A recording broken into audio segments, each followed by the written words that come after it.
The first thing I should say when I was given the task of reading the book and having some reflection on it was actually the nature of the task itself. And that was that this was actually a huge task that Professor Soltes had actually set himself. And the reason I say that is because an incredible amount of work has actually been written, particularly in the last 2 decades or so on the movement, particularly on the many facets of both the man, Gülen, and the movement that he's inspired. Therefore, to my mind, it's always difficult to find one's own place in what is really now a very well-worn field of study. And indeed, Professor Soltes notes in the preface to his volume that there had in recent times already been 2 biographies that were written, which he notes that he's indebted to in the writing of the current volume, which was by both Salyu, who's directly with us at the moment, and an American scholar, John Powell, both in 2018 2019. And I think this sort of just shows you the sort of the interest and the momentum that people have had in terms of writing on both Gülen and the movement. And as a result of this sort of corpus of work, Professor Soltes actually posed some of the questions just in a footnote. But as you know, scholars, we always read the footnotes. And he goes, what's the point of actually replicating these? So he's sort of got a quandary or a conundrum in terms of starting the project. And I think this is really a valid question. And because one doesn't want to simply repeat what has gone before. And thus the answer that he poses to his own rhetorical question was that it would be much more concise volume. So he's not going to sort of try and tread what were these were sort of more hefty tomes that had been written already.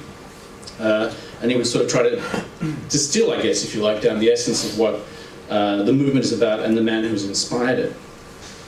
Now, myself, as someone who's been studying the movement now for close to 20 years, and I find it hard to believe that's actually the case when I reflect on it, as I don't feel that old.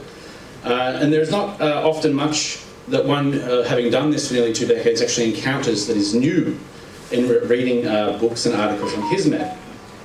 However, I'm pleased to say that in Professor Soltes' calculation of what to include and what not to include, I found myself learning new things and making little annotations I read as I went along.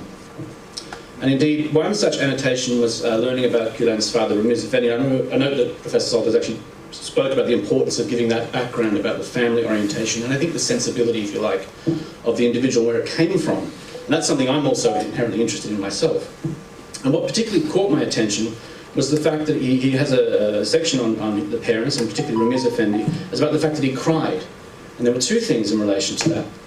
That he cried when the day that he turned 64, and this was because he was aware that he was now 1 year older than the Prophet, because he had died at the age of 63. So this was, for him, a sort of a difficult moment for reverence towards the Prophet, but also at the same time feeling sad also for that loss.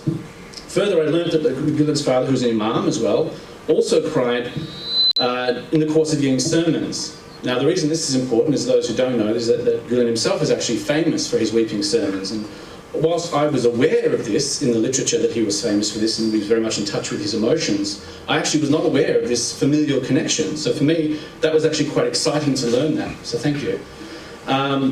And so this, what I understood is this is a trait which is actually something he's been inculcated in his upbringing. So again, even after 20 years of still learning things which are new, which is fantastic.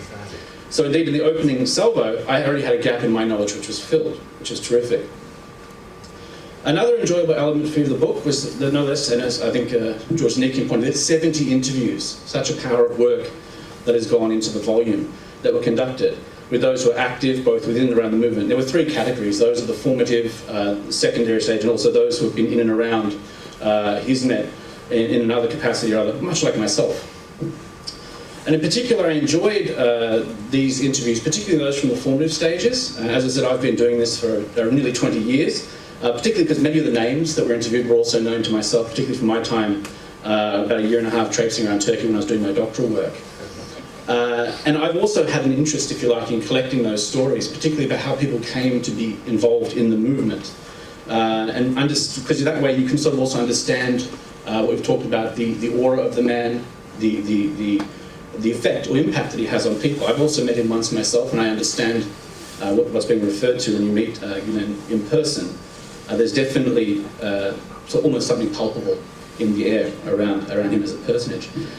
And so what I really took away from those vignettes, which sort of confirmed a lot of the work that I've done myself over the last near 20 years, was what he's imparted to those people that follow him. And in particular, it's really understand the ethos, if you like, of the people in the movement, and particularly that concept of Tittensor, which I've written about myself, which is about representation, or being a representative of the movement. And that's really through one's actions, and through representing one's beliefs through their actions, rather than actually speaking them through words.